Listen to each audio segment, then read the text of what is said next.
If you've been following this channel for a while, then you know that I've owned a few different bikes.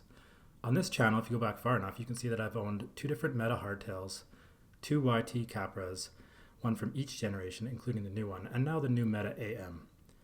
Before this channel, I only had one full suspension bike. It was a Specialized Pitch Pro, which I think they've now rebranded as a hardtail, but it was a full suspension at the time. And before that, all I had was hardtails due to their simplicity and my budget when I was younger. There are many people that ride harder than I do, jump higher and go faster, but I think it's fair to say that I've had lots of experience in the mountain bike world. I bought my first mountain bike, a cross-country rig with full XT in 1998.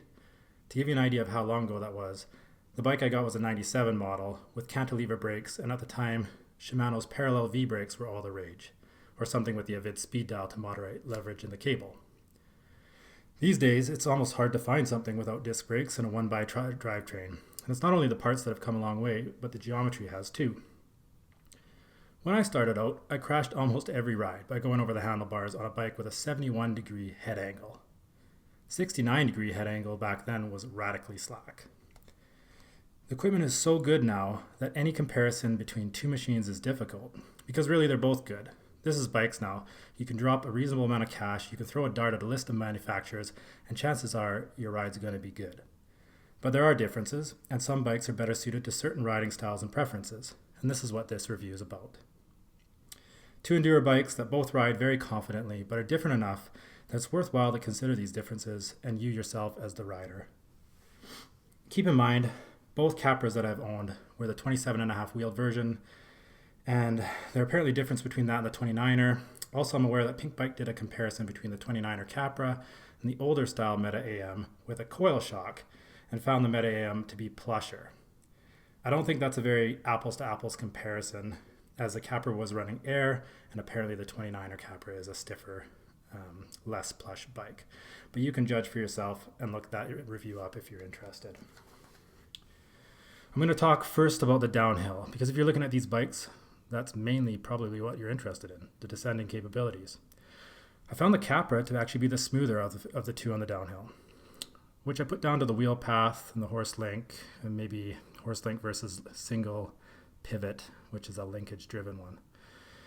In tech high speed chunk, like on oil cam and on From, it was definitely smoother than the Meta AM. I also found the progressive suspension design on the Capra to be superior for big hits, as I'm a heavy rider. I never felt bottom out ever. The Meta AM I have found to be relatively easy to find the bottom of the travel. This is unfortunate, and in talking to Fox, as my bike came spec'd with their suspension, they tell me that Commencal spec'd the soft compression tune. I found that the biggest volume spacer was already spec'd, and it's disappointing because this bike needs more progression, either designed or provided in the suspension itself, but obviously that's not possible because they've already got the biggest spacer in it. So I sent my shock into Fox, and they've retuned it to a medium compression tune, and I'm hoping that this is going to solve the issue for me. Having said that, I broke my toe recently, so I haven't actually been able to check. The weather's been good, but I haven't been able to ride, and I won't be able to for quite some time. Differences in head angles is apparent. You can feel it, but neither bike is really better than the other one in this regard. I found the Capra to be stable and planted downhill, and all of that's true of the Meta. When you talk about the uphill and pedalability of the bikes, there's a very clear winner, and that's the Meta. It pedals way better, the seat angle's way better, and yes, it's heavier by a little bit, but I'm pedaling up things that I never bothered to on my Capra. It's a way better climber all day, every day, and if that's not enough, it has a climb switch, which the Capra doesn't. I found it strange that the Capra, which desperately could use a climb switch, did not come with one on the ones I owned anyway, but the Meta is spec'd with one and absolutely doesn't need it. I never use mine. I always leave it open at all times. I think the bikes are similarly capable when pointed downhill in reality, and the Capra is smoother in my experience. But overall, I'm happier with the Meta, and I think I'm faster on it as well, but who knows? I don't really care about that. But there are other things that are worth noting from a longer term ownership perspective, which sets these bikes apart as well. And it's really here where the clear winner comes apparent. In my view, the Meta is overall better bike, and for the following. One, you can get Shimano builds on it, whereas the Capra right now you're stuck with SRAM. For me, that's a lot of switching out to do. And although I like RockShox, I don't like SRAM brakes and drivetrains for a variety of reasons. I would note that I've never owned anything higher than a GX group set. And I know people say that, the upper ones are miles better. I've never tried it. I probably never will. I've owned a lot of their brakes though, the SRAM brakes, and I hate them. I absolutely hate them. I'm sorry, I'm not going to fence sit on this. I find that they feel amazing in a parking lot, but that the end user experience on a steep trail as well as the maintenance side is lacking.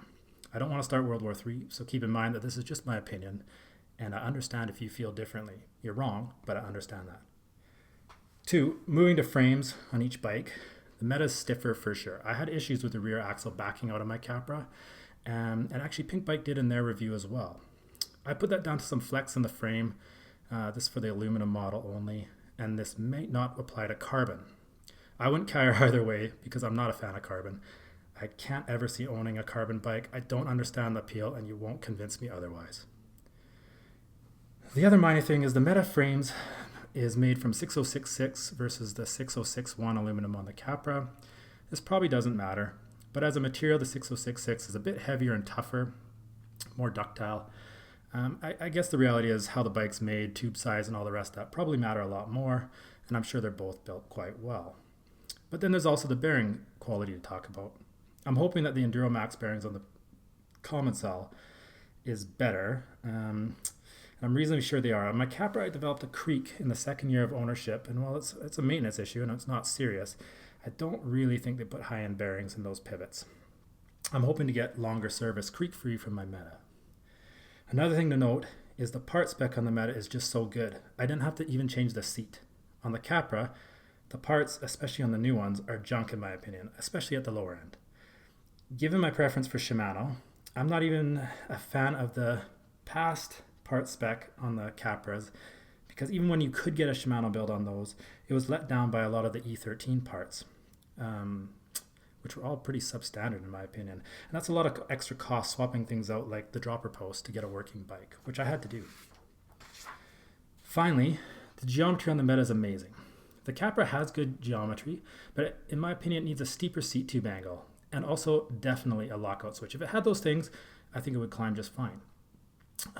But the new Meta is the first bike I've ever felt perfectly at home on, just getting right on. It might be the bigger wheels, I don't know, but the geometry, everything just brings it home. It's comfortable, and that brings me back to the last niggle I had with the Capra. When you get it, the stack height's really low, and it leads you to a very bent over, aggressive, and uncomfortable riding position. They cut the fork tubes really short, so you can't really put the bars any higher. So you can swap them out, which is what I did, for bars with higher rise. I also increased my fork travel to a new air spring, which all the new models have anyway, so I had a 180 on the front. But it was I still would get lower back pain for like all day rides just from still being too hunched over, and that's with the higher bar, slightly more travel on the front. And I don't get that with the Meta. It just has a way more comfortable all day riding position, and there's no compromise with that really. So more comfortable, better spec'd. I don't know. So from my point of view, from a longer term ownership point, which I think most people look at, I mean, most people don't change their bikes every year. I certainly don't, although I've had a lot. But if you look at all the values and everything like that, I think the Meta is a clear winner, especially for me. If I only did shuttle laps and pedaling and climbing are sort of irrelevant, then they're both very good. Yeah, if you ignore the part specs, maybe the Capra edges it out a little bit. But I mean, I don't know. But if that's your goal, you could just get a downhill bike, right? So I don't think that's a realistic goal either. So I think the Meta is a very clear winner. Anyway, I'm going to give an out of 10 page here at the end for you to look at, and you can let me know what you think.